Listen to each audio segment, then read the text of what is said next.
My name is Pat Lynch.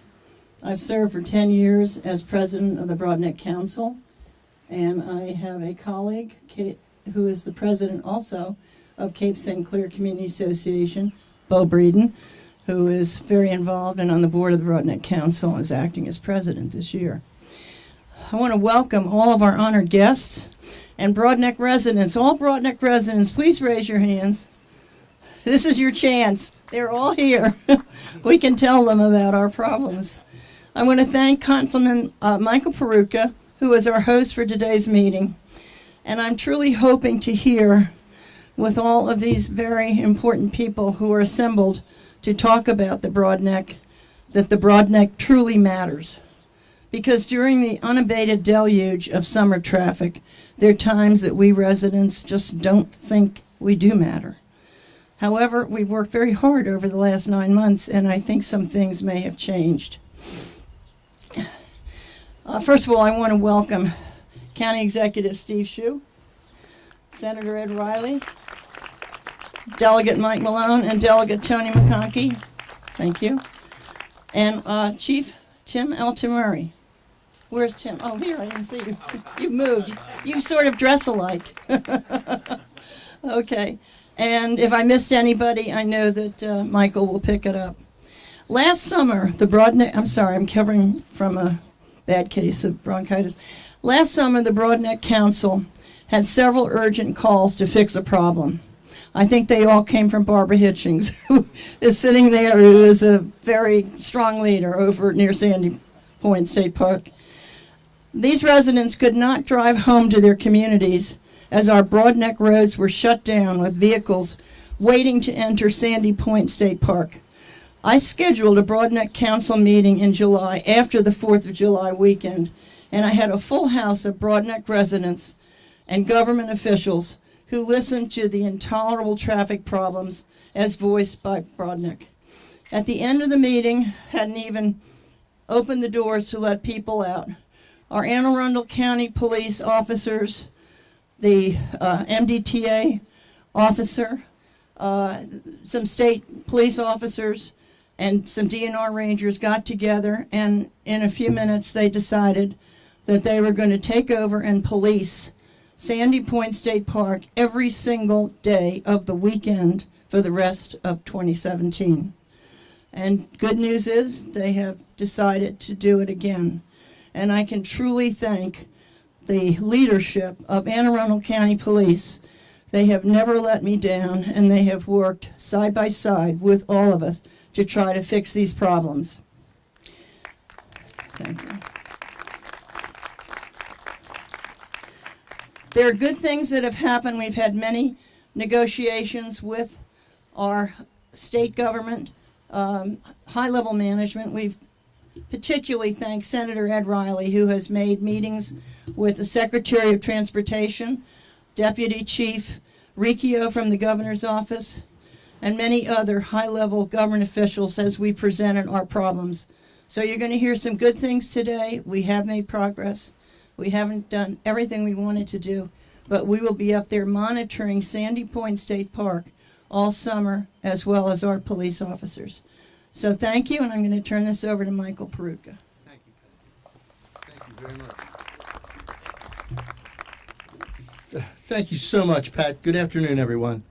And Pat, you are to be commended for your leadership in addressing community issues such as the traffic issue that we're talking about today, and for championing other important issues on behalf of our neighbors here in the Broadneck Peninsula. And you have, Pat, proven yourself to be an unselfish and tireless advocate for the good of your neighbors. And on behalf of we the people of the Broadneck Peninsula, I salute you and sincerely thank you. Thank you for you. I was going to recognize the other officials that are here, but you've really already done that. But I will add one more thing, one more kudo about the county police, and that is we changed the venue here at the last minute, and there were no chairs here, and I just saw the Anne Arundel County Police Chief bringing a load of chairs over here personally and putting them on the thing. So this is a great county. But now, as Pat was saying, as the summer season more or less officially gets underway here, it's crucial that we do everything in our power to eliminate, or at least to try to minimize, the deplorable traffic situation we've experienced in the past years, and particularly, especially this last year. The particular geography of this peninsula presents particular challenges to orderly and peaceful enjoyment of its residents and its visitors.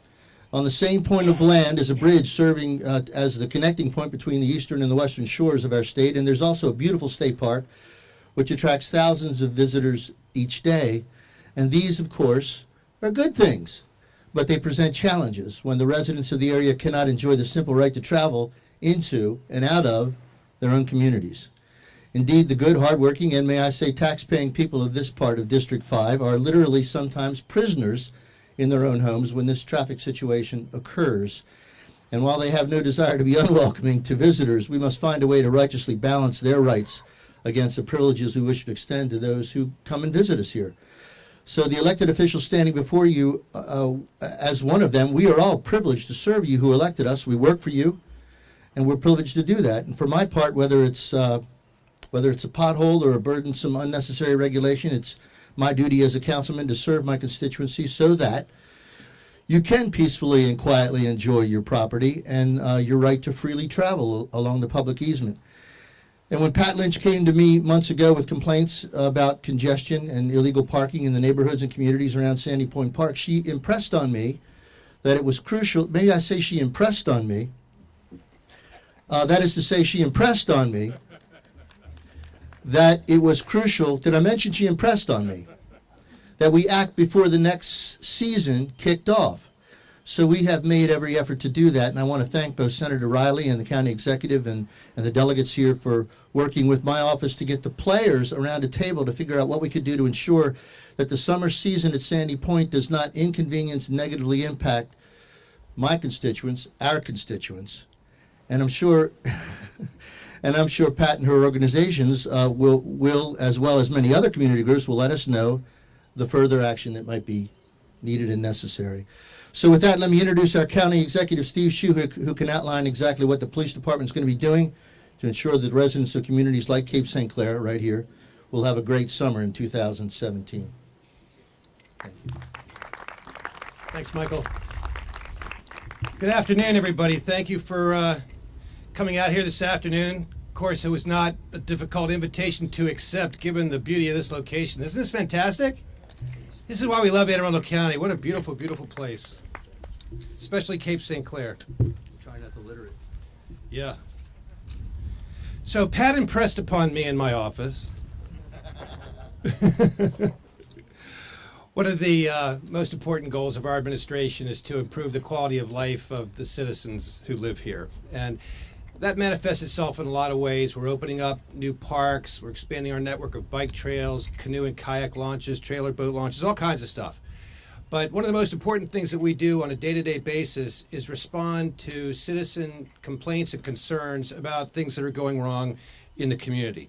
And one thing that has gone wrong, and a growing problem certainly in the last year, is the worsening traffic and nuisance situation in the communities that are adjacent to Sandy Point State Park. We're very fortunate to have a state facility like Sandy Point here in Anne Arundel County. It's a wonderful, wonderful park, but as with any major tourist destination, it brings with it certain unintended consequences. Between Councilman Pruka's office and our Office of Constituent Services, and our Constituent Services Officer, Sarah Gannon, is here today. Wave, Sarah. She's responsible for assisting this community with its needs.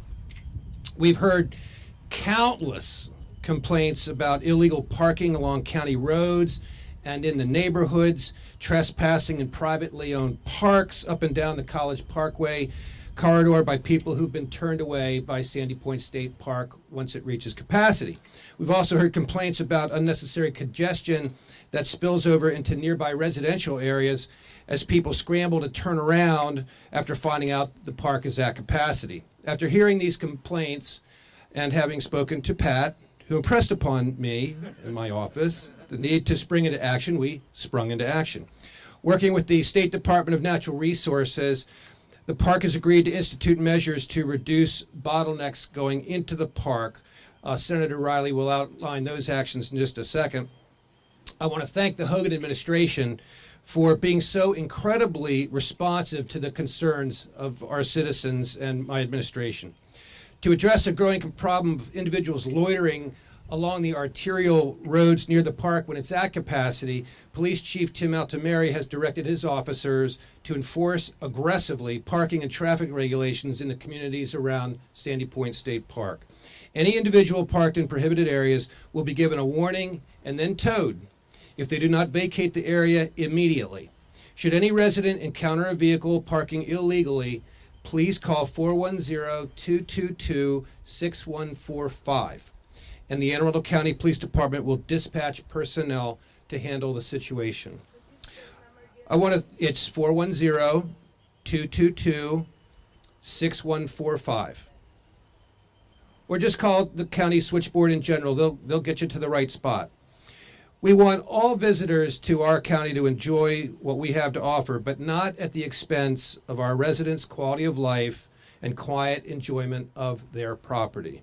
So thank you, and with that, I'd like to ask Senator Riley to say a few words. Thank you. Thank you very much.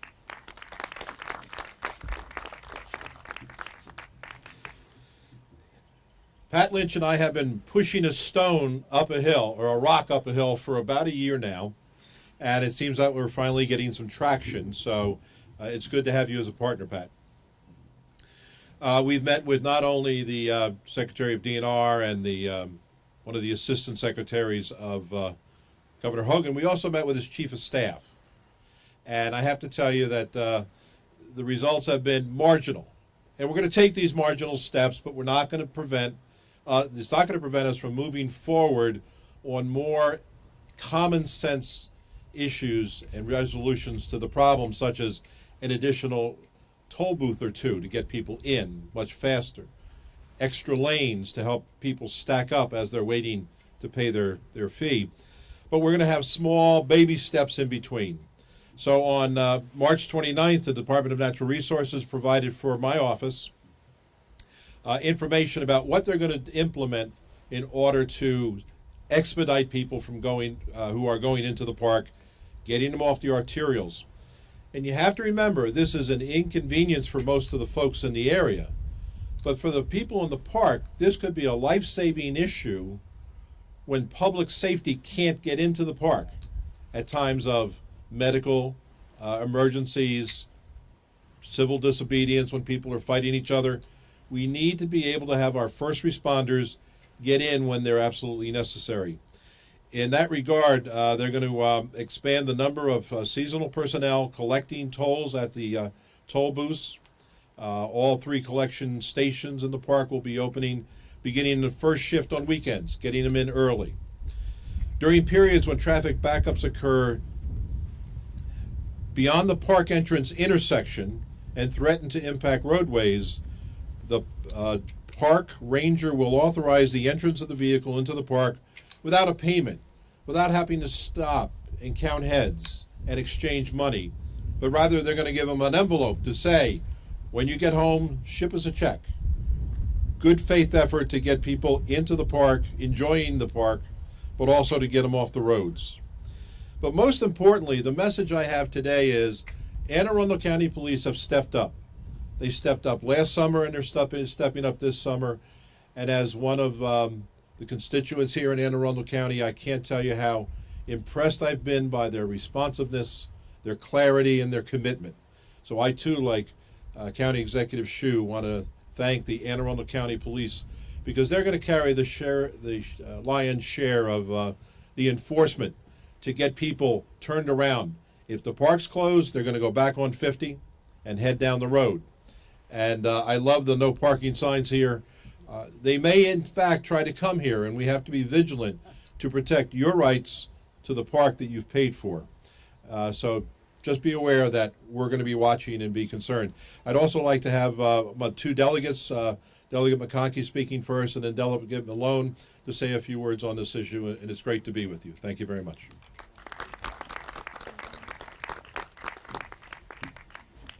I think this was a classic case of trying to get different groups and within the government, different levels to try to work together. And I think it all came together in the end to create a positive outcome. It was, the problem of the park trying to look beyond the park and look beyond their immediate concerns and getting DNR, which is only responsible for the park, to take in the bigger picture. And I'm so happy, and I just I commend everybody, the police, the county executive, and stepping up, and I'm glad we were able to get the state and the county to work together on this. Thank you.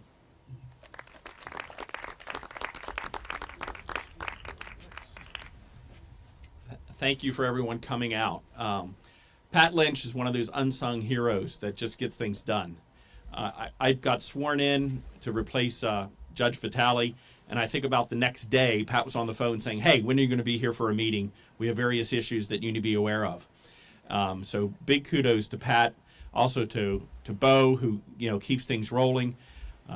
I think this is going to be a great improvement, so Anne Arundel County residents can enjoy the park, and other state residents can enjoy the park without it being an unfair burden. And like everyone else has said, last summer when Pat put together the meetings, the county police stepped forward and dealt with things promptly. So well done, and thank you, and may everyone enjoy Memorial Day weekend. May I also thank Mr. Bo Breeden for his hospitality here today and for allowing us the use of the hall, if you will.